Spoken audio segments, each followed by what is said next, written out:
Clac Culture. Un programme de radio culturel et interculturel de l'association CLAC.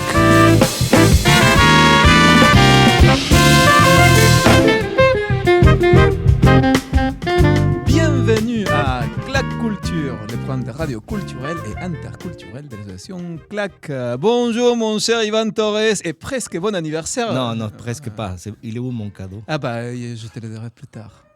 Il faut le dire? Non, il faut l'imaginer? Il faut que tu l'imagines. C'est touchable? C'est mangeable? On peut le manger, oui. On peut le manger? Ouais. C'est du chocolat parce que c'était les Pâques. Ah oui, c'est vrai. Parce que cette année, ton anniversaire est tombé. C'est pas une blague. Ouais, non, c'est Oui, vrai. en fait, oui, Boris. Salut Boris, comment ça va? Comment ça va, Boris? Ouais, il va bien. Et William aussi. Ouais, qui a rejoint la radio. Ouais, bonjour. Ici, ils aiment bien laisser stagiaires permanentes jusqu'à 20 ans sans salaire. Hein. Attention. Non, William ne fait que passer.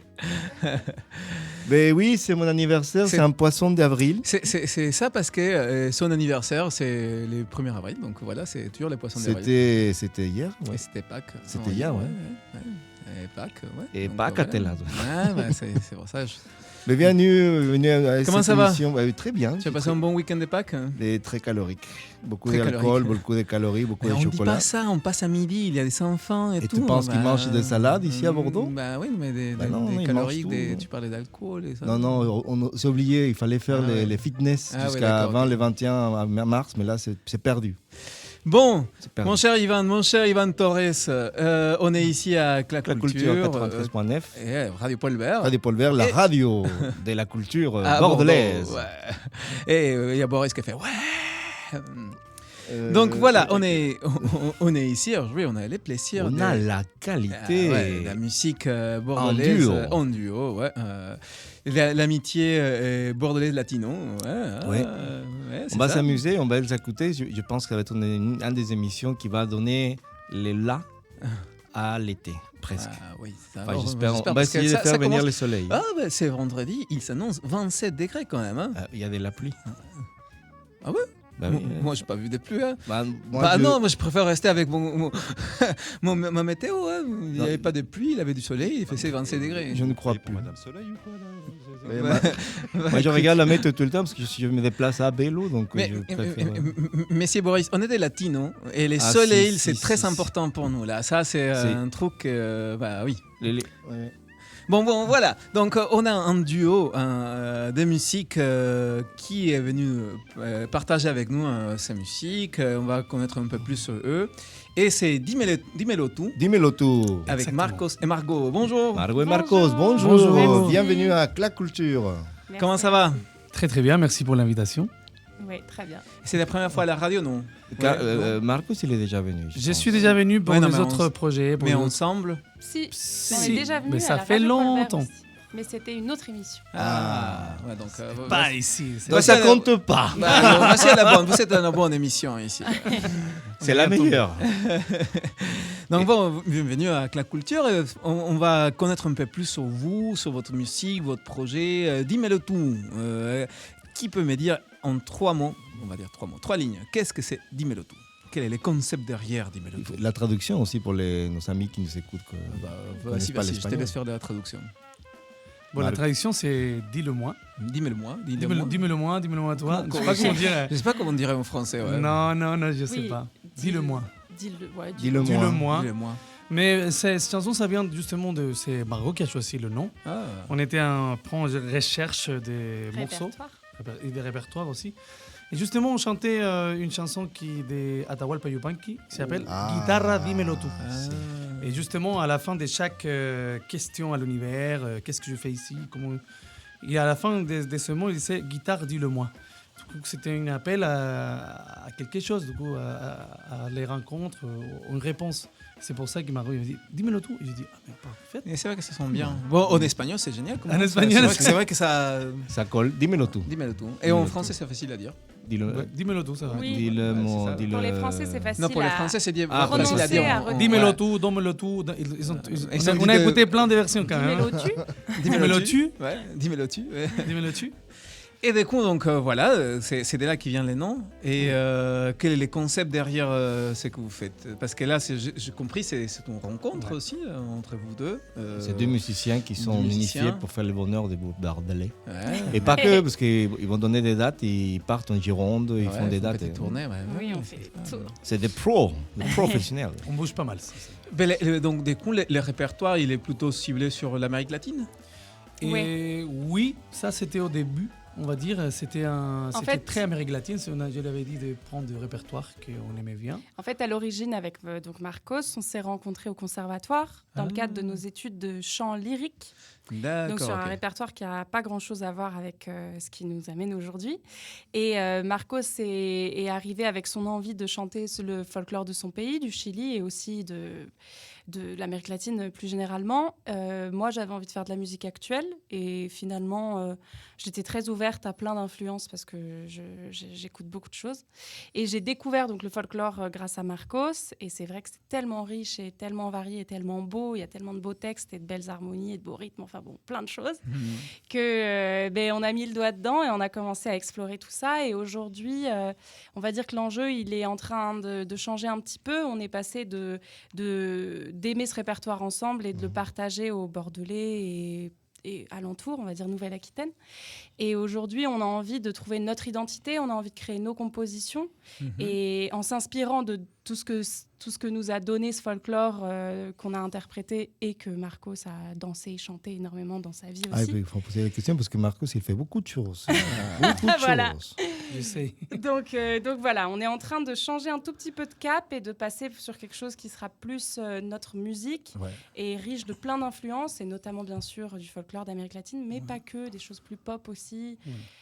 Plus folk. Parce que vous chantez la majorité, les répertoires, c'est plutôt en espagnol, mais maintenant en français aussi. Non? Oui, on a commencé à faire du fragnol. Des fragnols, c'est très. Moi, j'adore les fragnols. Moi, j'adore aussi les fragnols. On est fan du fragnol ici. Je scandalise toujours les pros des français parce que des fois, j'ai fait des interventions dans les écoles et je dis les fragnols, il est génial. Les pros me disent non. Parlez bien français et espagnol. Et après, mélanger les deux. Nous, là, on a passé les caps, on a fait des chansons en français. On va montrer une juste après, plus après, mais aussi on fait en espagnol. On essaie de trouver notre identité. Ça fait presque 1 an qu'on a pris ce projet au sérieux dans le temps de faire notre musique. Vous avez commencé comment? Dis-moi-le tout. On a commencé avec Miguel, un ami. Bonjour Miguel. Salut Miguel. Un petit bisou. Et on a fait un groupe qui s'appelle Tres Puntas. On faisait justement des folklore. Miguel jouait la contrebasse, moi la guitare. Mais Miguel, il n'avait pas beaucoup de temps. Et donc, à la fin, on a dit, merde, mais qu'est-ce qu'on fait? On continue tous les deux. Et Miguel, il joue avec nous dans un autre groupe qui s'appelle La Cumbiamba. Ça, on parlerait... plein de projets, là. Et du coup, depuis 1 an, plus ou moins, c'est les projets. Il a pris cette forme des duos avec un répertoire commence à se construire. Le duo, ça fait même 2 ans. 2 ans, mais depuis, on essaie de professionnaliser ça. Ça fait 1 an qu'on s'est mis des objectifs. On a enregistré un EP. Donc vous allez entendre après 2 chansons qu'on a enregistrées. Et aussi, on continue à faire des compositions, à nourrir tout cet univers et essayer de trouver cette... On est dans la recherche. On a compris qu'on a enregistré des trucs très, très folk, des trucs pop. Et du coup, on a dit, qu'est-ce qu'on fait? On mélange tout, on va trouver. Ouais.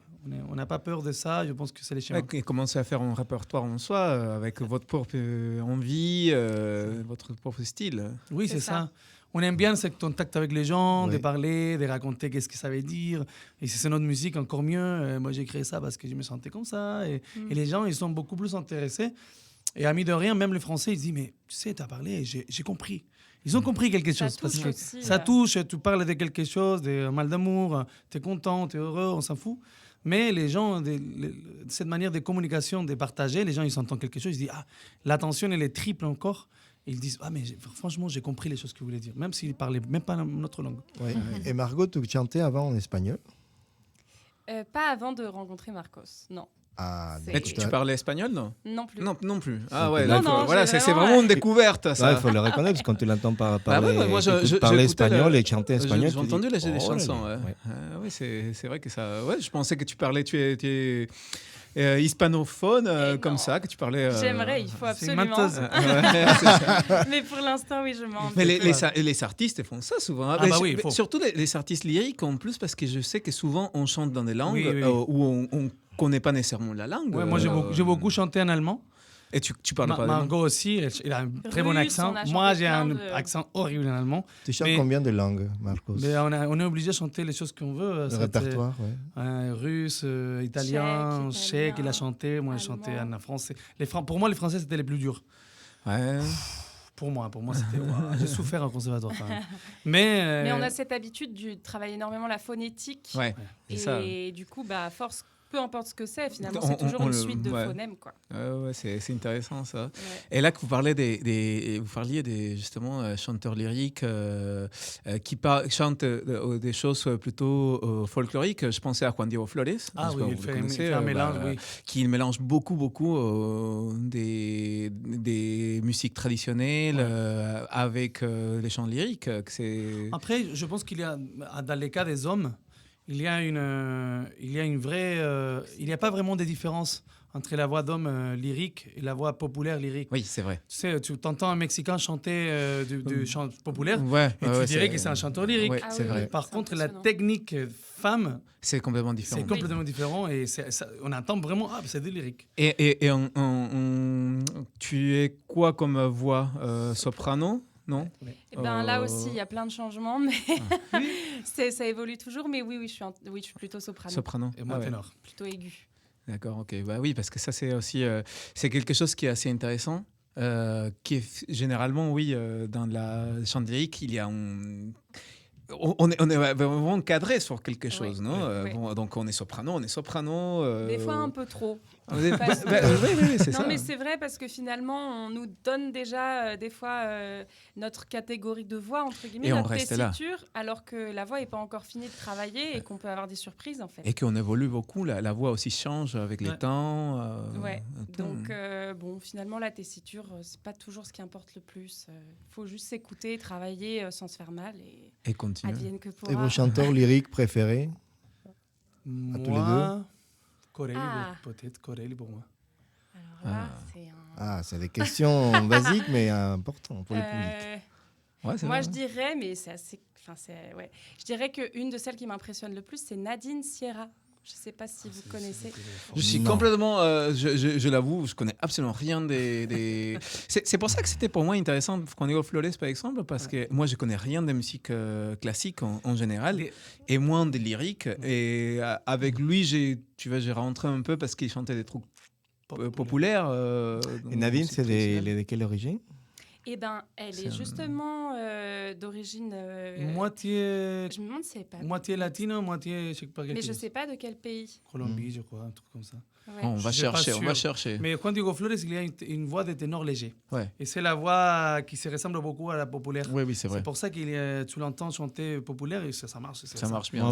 Marco, je l'écoutais chanter presque dans tous les registres. Ben oui. Ah, c'est vrai. Oui, c'est vrai. Folklore, latino, balada, même ténor. Tu ténor ou baryton? J'ai chanté beaucoup en baryton. Baryton, oui. Et surtout à la fin de mes études au conservatoire. Et justement, là, j'ai commencé ténor, j'ai passé à baryton. Tu sais, c'est la voix et ça peut changer.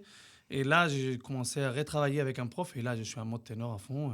Mais c'est une voix très compliquée. On gagne des demi-tons petit à petit. Et c'est un autre rigueur, c'est un autre esprit du chant, quoi. On va poser des questions par rapport au début, quand ils étaient petits, comme ils ont commencé à chanter. Mais on va passer à écouter un peu de musique quand même. Ouais. On va faire écouter un peu de l'épée que vous avez sorti. Ça s'appelle comment? C'est une reprise, ça s'appelle Samba de Usted. Samba de Usted. Mais l'EP, on ne l'a pas appelé particulièrement. Non, l'EP, on ne l'a pas appelé. Samba de Usted. Dis-moi-le tout. La culture.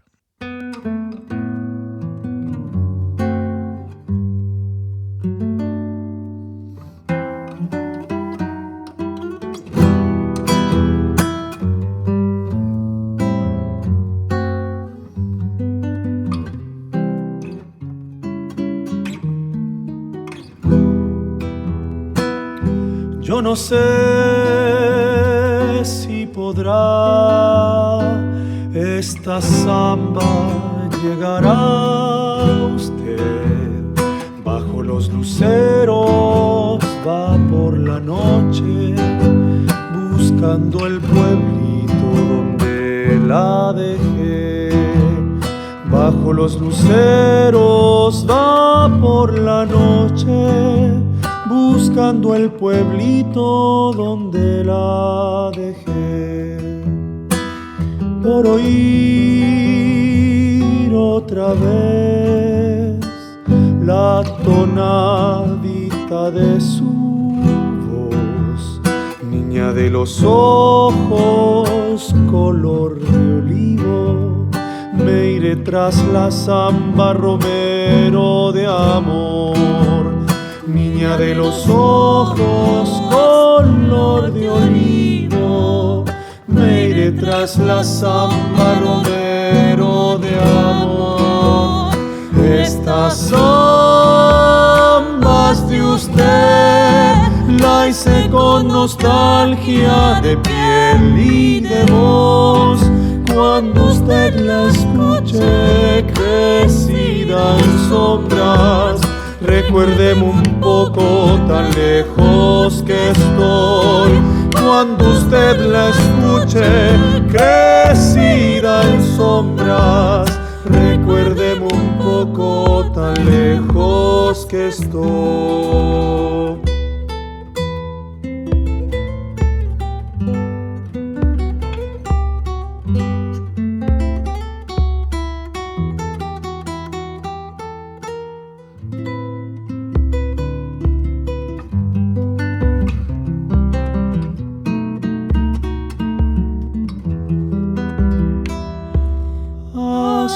Pueblo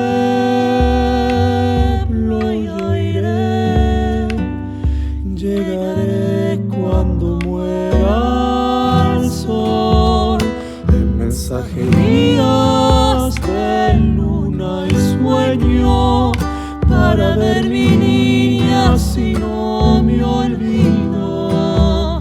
En mensajerías de luna y sueño, para ver mi niña si no me olvido. Soy aquel que se fue, tras su huella andariega y hoy vuelve hasta sus lados olivareros, trayendo a penita su pobre canción. Vuelve hasta sus pagos olivareros, trayendo a penita su pobre canción. Estas zambas de usted la hice con nostalgia de piel y de voz. Cuando usted la escuche crecida en sombra, recuerde un poco tan lejos que estoy. Cuando usted la escuche crecida en sombras, recuerde un poco tan lejos que estoy.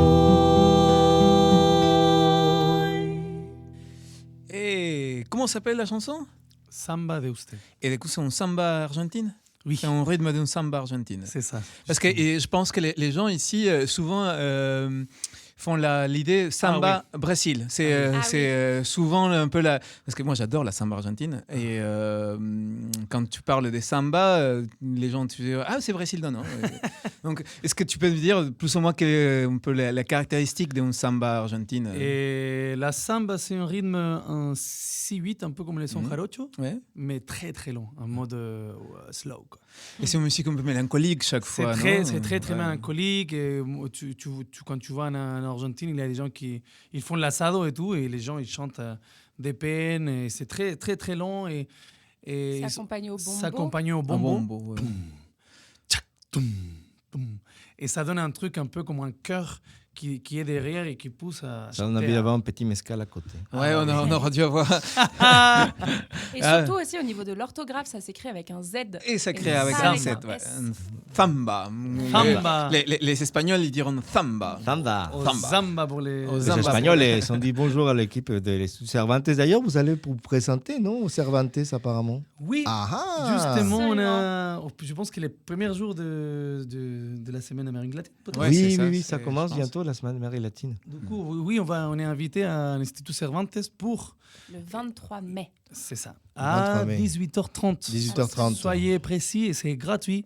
C'est une salle très très confortable. Il faut arriver tôt parce que sinon ça sert pas. Arrivez à 18h au moins parce que la salle est petite. Et les concerts, c'est parce que vous faites la sortie officielle de l'album On va chanter nos chansons d'album, bien sûr, à la deuxième partie. Et au début, on va faire un petit voyage sur la décima. C'est un style d'écriture qui s'était créé poétique, qui s'était créé en Espagne. Et justement, on va faire tous les liens comment il est arrivé en Amérique latine et comment il s'est transformé dans chaque pays. Et que c'est drôle parce qu'il a son frère, non, nous on a inventé la décima. Et tu vois en Argentine, non, nous on a inventé la chaque pays. Sa décima. Sa décima. Et maintenant, avec l'ouverture de Internet, on s'est rendu compte tous qu'on faisait un peu la même chose, mais très, très, très différent. Et c'est ça la beauté, et comment on les prend chacun au Chili, en Argentine, en Mexique. Jeudi 23 mai. Dans le cadre de la salle. Dans le cadre de la Semaine d'Amérique latine et des Caraïbes. 2024. 2024, oui. L'Institut Cervantes. On passe Cervantes. Bonjour à Marie. Bonjour Marie. Marie Souvra, la coordinatrice culturelle. Et vous, la musique, vous arrivez à quel moment de votre vie? Comment est-ce que vous êtes arrivé là? Parce que là, Pourquoi la musique? Vas-y, Margot. Pourquoi pas? C'est à la fois semblable et assez différent nos parcours. Bon, je me lance du coup. Si. Ok. Moi, à la base, c'était juste un loisir, quelque chose que j'aimais faire plutôt pour moi, que je montrais pas trop. Et en fait, j'ai fait des études de sciences politiques jusqu'à mon master. J'ai fini. Ah ouais. À Bordeaux? Non, c'était à Grenoble. D'accord. Et après, une fois que j'ai eu mon master en poche, je me suis dit, ok, en fait, c'est pas ça que je veux faire dans ma vie. En fait, c'est bien, mais pas si bien que ça. C'était bien pour ma culture, mais bon, voilà. Et je me suis cherchée un peu, et puis en fait, je me suis rendu compte que c'était le chant qui m'animait plus qu'autre chose. Et du coup, j'ai pensé d'abord le chant lyrique. C'est pour ça que je suis rentrée au conservatoire, donc assez tard, entre guillemets. Ici à Bordeaux? À Bordeaux, du coup, ouais. Il y a maintenant 5 ans. Et donc, j'ai rencontré Marcos. Et là, j'ai pu aussi réexploiter tout ce que j'avais, moi, chanté pour moi de musique populaire et de musique plus actuelle. Et voilà. Et pourquoi les chants lyriques? C'est une question. Tu as toujours aimé ça ou non, mais c'est parce que souvent les gens qui font des chants lyriques, c'est parce qu'ils l'ont fait depuis petit. Ils sont rentrés depuis petit et ils sont continués parce que c'est rare que quelqu'un, c'est pas 20 ans, 24 ans, 23 ans, a la révélation. Je vais faire des chants lyriques. Non, c'est vrai. En fait, moi pas du tout. Je viens d'une famille de mélomanes, mais pas spécialement musique classique ou quoi que ce soit. Et en fait, moi j'ai d'abord cherché. En fait, en arrivant dans mes études à Lyon, à 18 ans, j'ai cherché un prof de chant, simplement pour pouvoir monter plus facilement dans les aigus. Et je suis tombée sur un prof de chant lyrique qui m'a mis à chanter plein de choses et qui m'a dit, mais quand même, faut que tu chantes du lyrique. Et il m'a mis dans le bouillon lyrique et là, c'était fini, je pouvais plus en sortir. D'accord, voilà. ouais, je comprends ça. T'es bordelaise ou t'es plutôt de côté de Grenoble? Tu es de Grenoble? Oui, moi j'ai grandi en Ardèche et j'ai fait mes études à Lyon et Grenoble. Donc je suis plutôt de l'Est à la base de la France. Bienvenue à Bordeaux. Je l'ai ramené ici. Et toi, Marcos, tu viens d'où? Moi, je viens du Chili. Personne n'est parfait. Non, mais de quel côté? De quelle ville? C'est tellement grand le Chili. Non, je suis né à Antofagasta, le nord de Chili. Et à 5 ans, je suis passé à Santiago. Et en fait, je me rappelle pas trop. Ma mère, elle est chanteuse. Du coup, chanteuse de musique. Chanteuse de folklore. Populaire. Folklore. Mon frère, il danse. Ma famille, ils ont un groupe folklorique. Du coup, moi, je suis né un peu dedans, en train de toucher. C'est assez bouillonnante aussi, la scène folklorique au Chili, non? Oui, il y a beaucoup. Ça, moi, je me rends compte qu'il y a plein partout. On danse. J'avais l'habitude de chanter depuis que j'étais petit. À l'église aussi, un peu. Et c'est là où j'ai commencé. J'avais envie de chanter. Après, j'ai passé au folklore. J'ai dansé. Quand j'ai mué, j'ai commencé à danser. Là, je me suis mis à danser un peu des classiques. Parce que la voix, tu trouvais plus tard. Ah non, j'ai perdu ma voix en fait. J'avais ma voix très aigu. Je l'ai perdu. J'ai eu 2 ans que des danses parce que j'aimais bien aimé à 13-14. C'est le moment de l'adolescence où on change de voix. C'est la cata, il est disparu. J'arrivais plus à chanter. La cueca. Et apparemment, il faut réapprendre après, non? Parce que ça change la voix. Oui, ça change. Après, il faut juste avoir envie de chanter. Heureusement, même mon frère, il chante. Mon autre frère, il est danseur. Du coup, j'avais un peu les deux.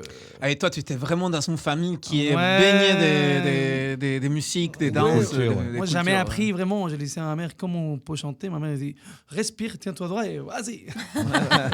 Ça, c'était tes lances là. Tout tes lances là. C'était ça en fait. Il fallait y aller. Et du coup, là, le truc académique, je l'ai appris un peu ici.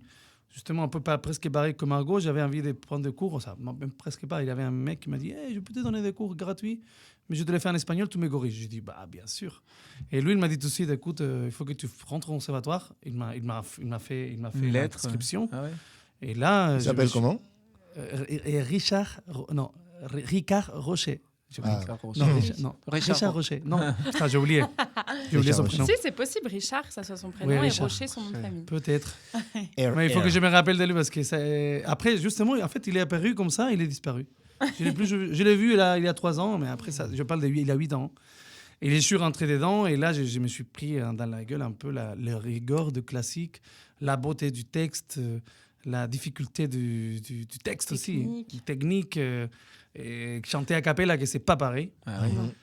Et tu l'as dit à ta maman, maman, c'était pas si simplement. Il suffit pas de respirer. Non, pas du tout. Respirer, quand même. Mais quand même, j'avais aussi le culot de me mettre sur scène et chanter. Ouais. C'est les choses qui me disaient, mais putain, Marcos, en fait, tu n'as pas de technique, mais on te voit. Mais tu vois quand même. Ah ouais, je suis là. Oui. Et les instruments que vous portez ici, c'est quoi? Tu peux nous présenter ton instrument, Margot? Absolument, c'est un quattro, vénézuélien qu'on a commandé à un luthier chilien. Et c'est super, c'est à 4 cordes. L'originalité, c'est qu'il y a une corde grave en bas. Et là, on en a une plus grave et c'est assez typé. Et c'est super chouette. Comment tu es arrivé à cet instrument? Parce qu'il n'y a pas beaucoup de monde qui joue les quattro sur Bordeaux. C'est vrai. En fait, j'ai un ami qui a voulu apprendre les quattro. Arturo Perdomo, on le salue. Salut. Qui est vénézuélien. Jamais après, pour l'instant, je n'ai pas la prétention de le jouer au sens folklorique parce que c'est vraiment une sacrée technique rythmique. C'est plutôt un instrument rythmique. Et du coup, moi, je le prends pour tout ce qui donne comme harmonie et comme originalité du timbre. Mais c'est vrai que je l'utilise plutôt pour faire mes petites musiques à moi. Quoi. Ouais. Pour composer. Mais en tout cas, c'est Marcos qui a eu l'idée du quattro. Ouais. En fait, moi, je ne connaissais pas, mais un an après, je lui ai dit, mais Margot, tu sais, non, je ne sais pas jouer la guitare. Et là, il prend la guitare, il joue très bien. Je lui ai dit, mais attends. Ça fait un an. Elle est très modeste là. Elle te dit ça fait un an que je me faisais chier à jouer tout seul. Et je dis mais attends, mais tu joues? Du coup j'ai dit écoute, si tu veux pas jouer la guitare parce qu'on était toutes 2 guitares, ça fait un peu trop. Je suis allé au Chili, j'ai dit écoute, je te commande en 4 et tu vas l'aimer quoi. Et là, il s'appropriait, c'est son instrument. Et ce soir, par exemple, parce que ce soir, ils vont jouer, figure-toi, Carlos Oliveira. À Créon. Absolument. Cinéma Max. Attends, Cinémax Linder. Ah ouais, Cinémax Linder. Ouais, c'est ça. À nos amis des Créons, qui c'est une ville qui est devenue très culturelle. Ouais, ça commence à bouger. Hein. Ouais, c'est vrai. Créon. Boris dit oui. Non.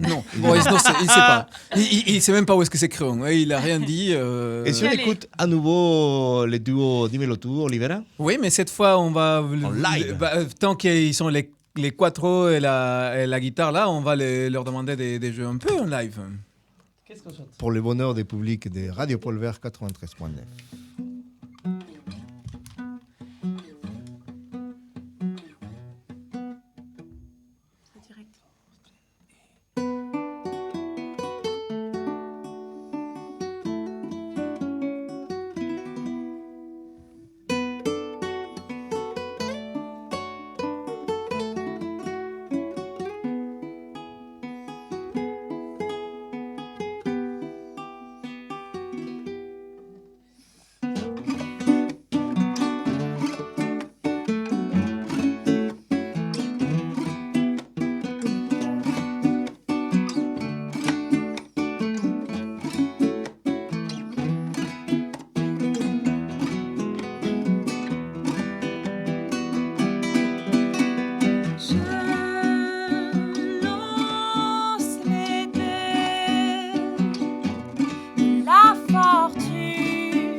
Bravo. Bravo. Alors là, c'est très impressionnant parce que j'écoute, je comprends le français, j'écoute le français, mais je pense que c'est complètement latino. Et à un moment donné, mais ils chantent en français. Mais c'est ça, à un moment, je me disais, c'est des français. Et c'est ça, on s'est dit, c'est quoi les rythmes là, par exemple? Qu'est-ce que vous avez fait? Parce que c'est vrai que c'est en français, il y a quelque chose de latino, mais il y a quelque chose aussi des français là-dedans. Oui. C'est le but. Ouais. En fait, on était bien inspirés parce que Margot, il adore beaucoup de Barbara, beaucoup de chansons un peu qui sont, Barbara. ils sont considérés ici un peu tristes, très mélancoliques. Mais c'est des textes magnifiques. Oui, et c'est ça qu'on a trouvé un peu... ici en France, il y a beaucoup de textes tristes avec des musiques pas très rythmiques, en fait, ça vole. Et c'est pas très... c'est triste aussi. Triste aussi, en même endroit. Et ce qui est étonnant, c'est que dans le folklore, souvent, ils disent des choses qui peuvent être tristes et graves, mais il y a toujours quelque chose d'enlevé et finalement c'est gai. C'est quelque chose de très typique de la musique latine parce que tu as la salsa. Ah ouais. Les gens ils sont à la salsa là et ils sont déplorés. Oui, toute la chanson sont hyper tristes mais là tu es en train de danser donc voilà c'est. Comment s'appelle la pièce que vous avez chantée? Dame Fortune. Dame Fortune. Oui, c'est une Dame Fortune, c'est cette côté quand c'est l'envie de retrouver des gens. Oui, c'est le jeu un peu de la séduction. C'est pas très triste. Non. Mais en fait, moi, ce qui m'a donné envie de faire ce rythme, c'est le vallenato. Oui. Ah ouais. C'est ça. Et donc, on le fait un peu à notre sauce. Hein. Et C'est très pas lent. un vrai vallenato. On le fait beaucoup plus lent aussi. J'ai pris, c'est ça les choses que je fais à la base. Mais ça donne un petit groove qui est chouette. Et du coup, voilà. Mais là, c'est très intéressant parce que là, on a parlé des folklores chiliens, des folklores argentins avec la samba. Et là, on parle des vallenato, on va vers la Colombie. Donc voilà, et les cuatro vénézuéliens. Ouais. Donc c'est vraiment... comment vous trouvez tous ces folklores c'est un peu la recherche ou c'est simplement à l'hasard que vous trouvez tous ces rythmes Non, c'est la découverte aussi. On écoute, on est curieux. On écoute beaucoup de musique. Et ici, j'ai eu la chance... Je pense d'arriver en France et de me mélanger avec des Mexicains, avec des Colombiens, avec des Argentins. Oui, et communauté latine et aussi musicienne. Oui. Du coup, j'ai appris, j'ai dit non, mais ça c'est comme ça. J'ai chanté avec un groupe de vallenato pendant 2 ans. Ouais. Et j'ai appris plein de chansons. Un groupe de vallenato à Bordeaux, il y avait ça. Il y avait un moment, oui, c'était trop bien. Moi, je connaissais pas. C'était trop bien. Bordeaux, je pense que c'est un des villes à niveau latino qui a plus de richesses musicales. Il y a beaucoup de musiciens latinos. Mais qui tu le retrouves dans la salsa, dans la cumbia, dans le... Ouais, ils sont un peu... Dans le folk aussi. Dans le folklore, ouais. Et justement, comment tu es arrivé en France? C'était pour la musique, non? Non, oui. Non et oui. C'est compliqué. Je voulais... Si et non. Si et non. Si, mais non. Non, j'étais à la fac et je voulais partir du Chili un peu pour voyager. J'avais l'intention d'aller en Nouvelle-Zélande. Mais avec la chorale, c'était la chorale Les Convoyageurs, il a eu l'opportunité de faire un échange avec un groupe folklorique de musique des Andes qui était à Talence. Non, à Talence, oui, à Talence. Ah ouais. Non, pas à Talence, à Blanquefort. Okay. Blanquefort. Et là, on a fait un échange. Ils sont venus au Chili et nous, on est venus ici en 2011. Et là, on est venu ici, on a été en Bordeaux, en Allemagne, en Italie. Et franchement, Bordeaux, ça m'a paru une très belle ville. Et il a eu l'opportunité de venir étudier 1 an de français. Et je suis resté 10 ans. Quoi.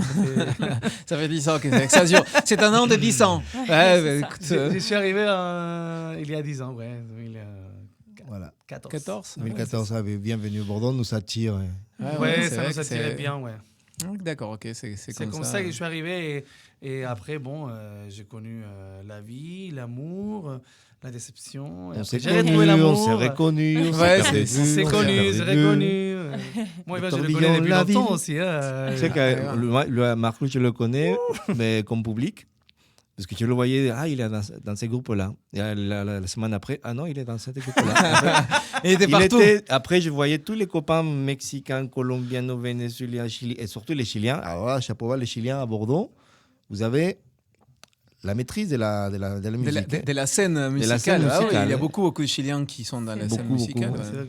Et maintenant, il y a la nouvelle génération qui arrive aussi, mais je pense que on retrouve beaucoup la qualité et la finesse de l'esprit latino. J'écoutais un concert de Soledad qui est chilienne, non? C'est Soledad?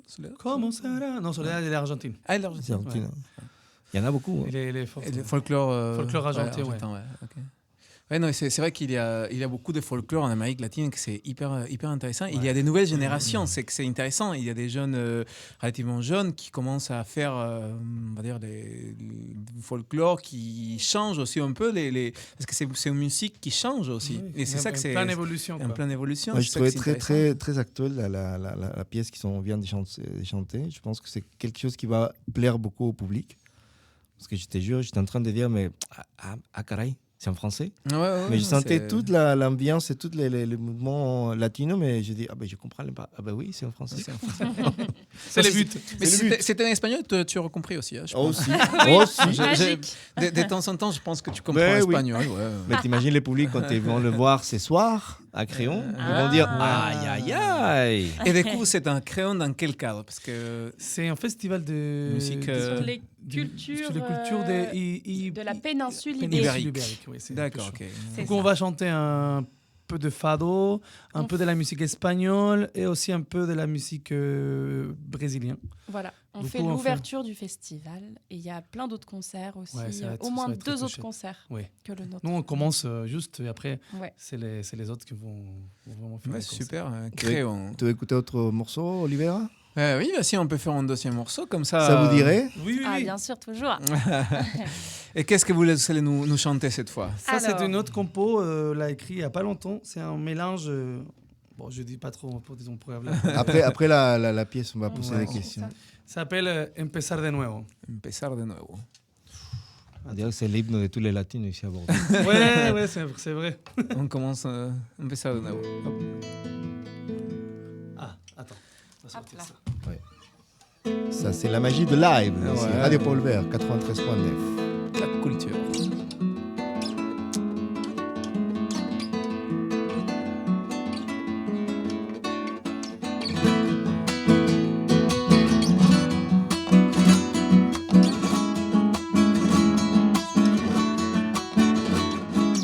Quise empezar de nuevo, recogiendo lo que quedó. En ese encuentro me perdí. Veo mi reflejo que enterré para olvidar lo que sentía en soledad. Iré cortando el paso de tu voz, que al fin dejó tranquilo el corazón. Iré cortando el paso de tu voz, que al fin dejó tranquilo el corazón.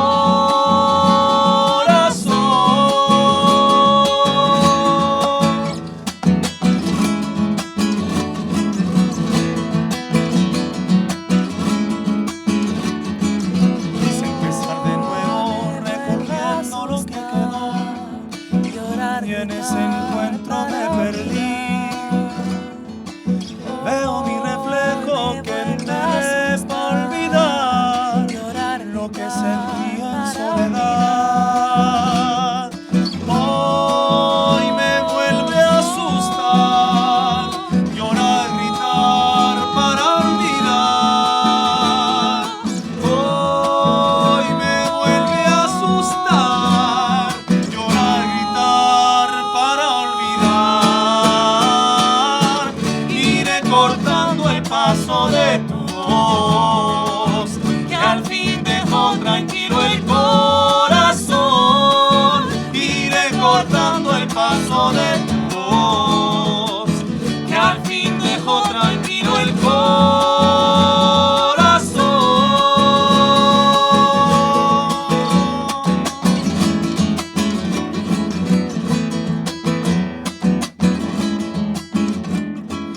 Hoy me vuelve a asustar, llorar, gritar para olvidar.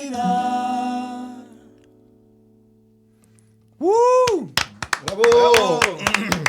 Trop bien. Bravo, félicitations. Très beau. C'est très bon.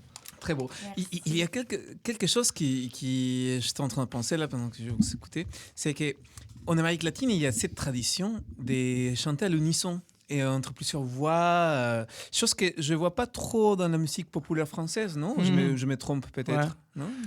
Je trouve qu'il y a une... En fait, je trouve qu'en fait...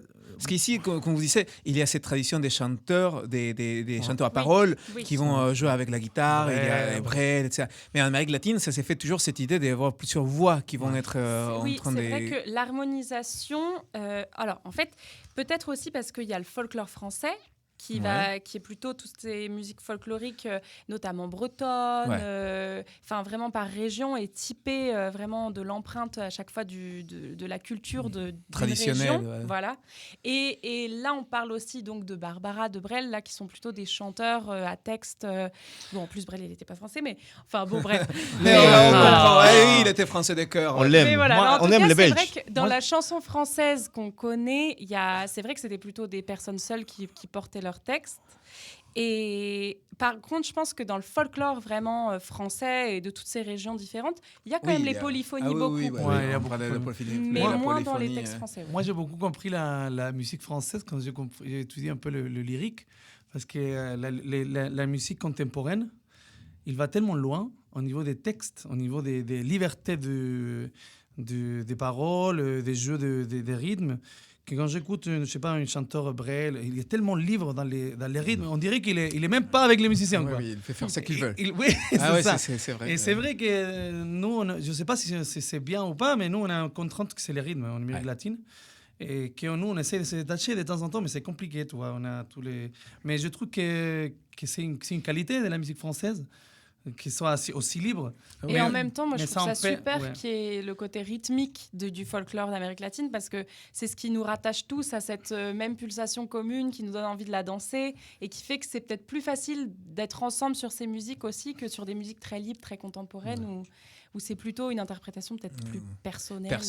C'est quelque chose de vraiment... c'est ça, quand tu entends Brel, c'est Brel, tu ne vas pas le mettre notre voix là. C'est lui. C'est ça. Barbara aussi, Léo Ferrer. Ils se suffisent tellement à eux-mêmes que... Et il y a très chose que je pensais là, justement, avec la réponse et l'idée des folklore français, parce que c'est vrai qu'il y a un folklore français, mais qui est très différent du folklore latino-américain, parce qu'on parle de folklore latino-américain, parce que de certaines façons, le folklore, il a beaucoup voyagé en Amérique latine. Il y a beaucoup de connexions entre les folklores chiliens, argentins, péruviens, boliviens. Il y a beaucoup de contacts entre eux. Il y a eu, surtout dans les années 50, 60, 70, beaucoup de contacts. Donc voilà, ils sont nourris les uns des autres, de façon qu'il n'y a pas un folklore... on va dire pur, c'est pas il y a toujours des puristes, comme tu peux dire. Oui, il y a toujours mais je pense que justement on parlait de l'évolution du folklore, et c'est un peu ça, c'est nourri de plusieurs sources et traverse des frontières. Finalement, les frontières sont. L'album que vous venez d'écrire, vous l'avez écrit où? Vous êtes parti dans une maison tranquillou à la campagne? Ouais. Absolument, on est allé dans le Lot, on a découvert cette belle région. Ah oui, tout à fait. Imposé. En fait, on avait un concert là-bas, on s'est dit, mais si on y passait une semaine pour finir d'écrire... Et c'était où, dans quel coin de Lot? C'était à Martel. À Martel, un des villages les plus beaux. Bah oui, je pense. Justement, il y a un festival mexicain qui s'est fait tous les ans. Tequila Martel. Ah oui, absolument. Voilà, là-bas. Si tu parles de tequila, Ivan, il est là. C'est pour ça que j'y étais là, j'ai exposé là-bas, j'ai fait des bons copains. Quand il dit j'ai exposé, ça veut dire qu'il était en train de boire des tequilas. Non, j'ai explosé. Ah, tu as explosé. J'ai explosé. Mais là, justement, on a chanté Dímelo Tú, un duo. Oui. Et avec la Gumbiama, qui est notre autre Gumbiama aussi. On a été super bien accueillis. Comment ça s'appelle? Beaucoup de tequila. Beaucoup de tequila. Non, en fait. On a été raisonnable. Et en plus, c'est vrai que c'est une Bastide, non? Ouais, c'est une belle Bastide. C'est un village qui est tout petit, mais qui a beaucoup d'énergie parce que c'est le Mexique et aussi l'Amérique latine. En fait, on dit le Mexique, c'est un prétexte, c'est l'Amérique latine. Tu dis Amérique latine, il y a des Brésiliens, des Colombiens et Et c'est un festival qui dure depuis 10, 15 ans. Au moins 15 ans, je pense. Ouais. Avec Françoise aux commandes. Françoise, je connais Françoise. Quelle énergie, Françoise. Et Daniel, son chéri, qui nous a quittés au Mexique. Et figurez-vous que j'ai beaucoup de contacts. Ils m'ont posé des questions. Ah, Ivan, est-ce que tu connais des artistes? Je dis oui. Et à quel niveau? Artistique? Oui. Peintre? Oui. Musical maintenant? Ah oui, je connais deux garçons. Enfin, deux garçons et une fille.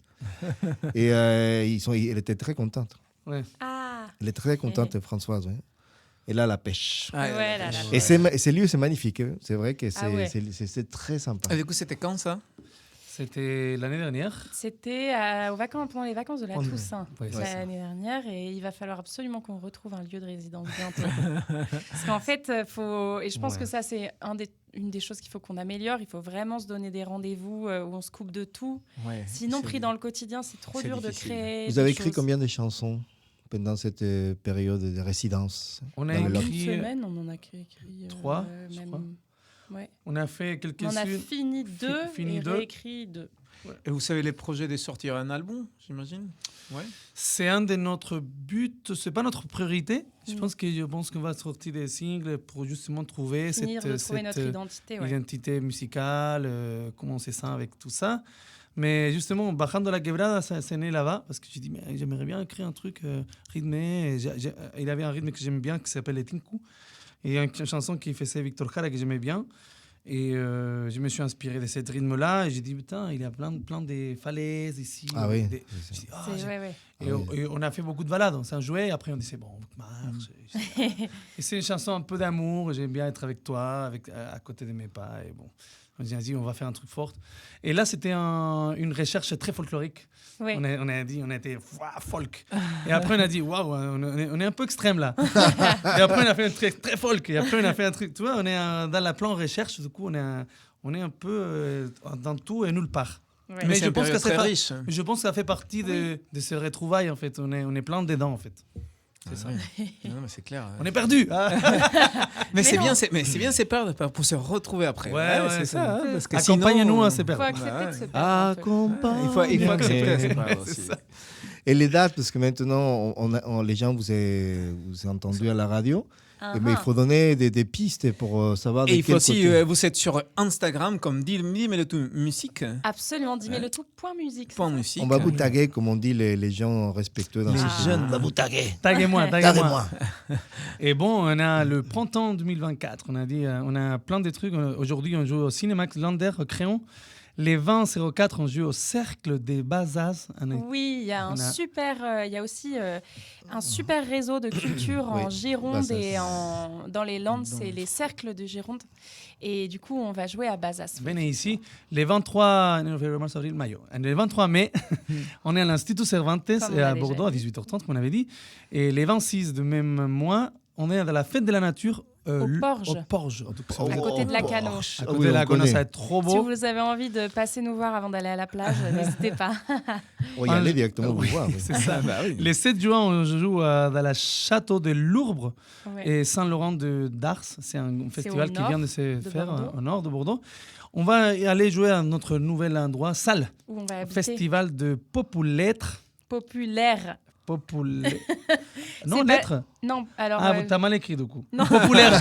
C'est festival populaire parce que la Lère, c'est un cours d'eau qui passe à Salles, qui est un petit village au sud du bassin. Les Français qui adorent les jeux de mots. Les jeux de mots, c'est un truc. C'est les Français qui. Trentaine de minutes d'ici de Bordeaux, oui. C'est ça, exactement. Il y a Boris qui me regarde, comme il me fait comme ça. Oui, mais c'est ça, c'est les jeux de mots des Français. Je suis désolé, mais moi, je comprends pas. C'est pas toujours de bon goût, ça dépend. Ça dépend. Tu les comprends pas? Moi, je comprends pas. C'est une manière de savoir si on est intégré ou pas. Ça, c'est les 8 juin. Et à la fin, les 21 juin, on a fait la fête de la musique chez Crudo. C'est un restaurant mexicain. Au Mimizan, délicieux. C'est un couple jeune qu'ils ont ouvert depuis 3 ans. Oui. Et c'est franchement trop bon. Et un super concept.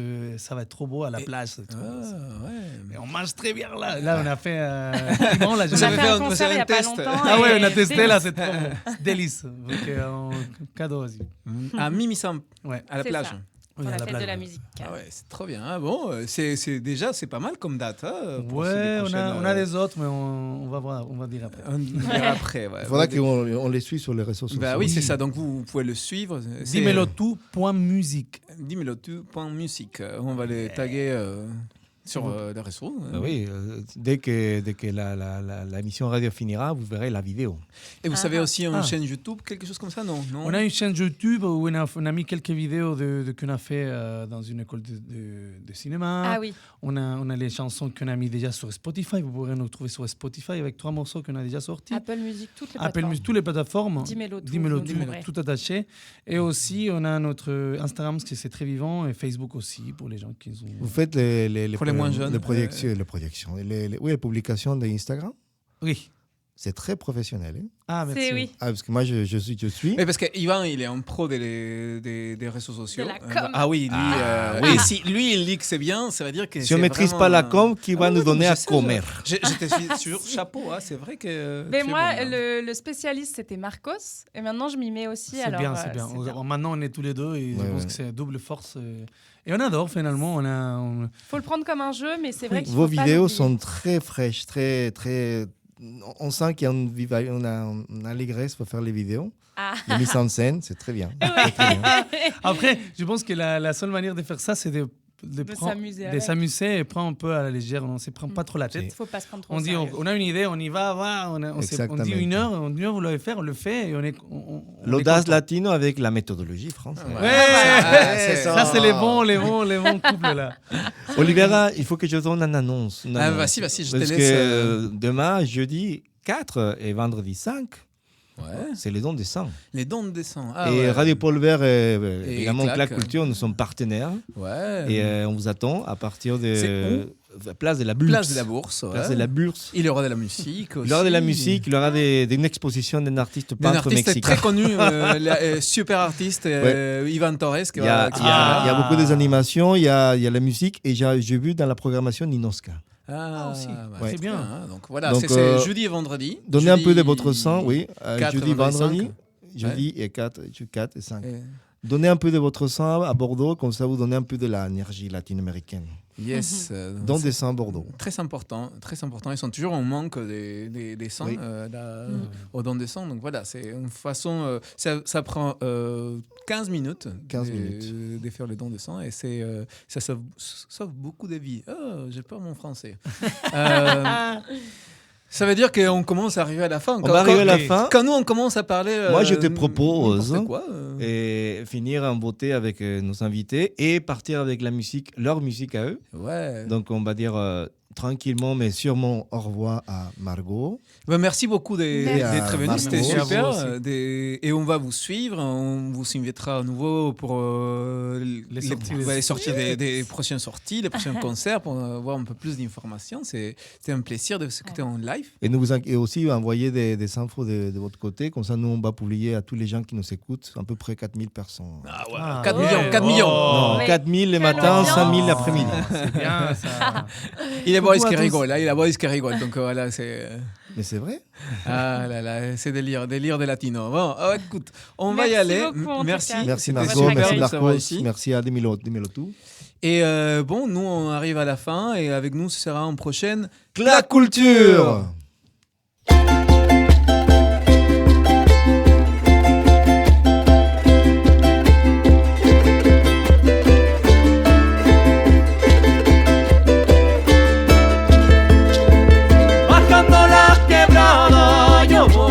Bajando la quebrada yo voy, junto a tus pasos va siento yo, junto a tus pasos va siento yo. Bajando la quebrada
cauce donde fluya la voz, el cauce donde fluya la voz, hacia el estuario de mi canción, hacia el estuario de mi canción.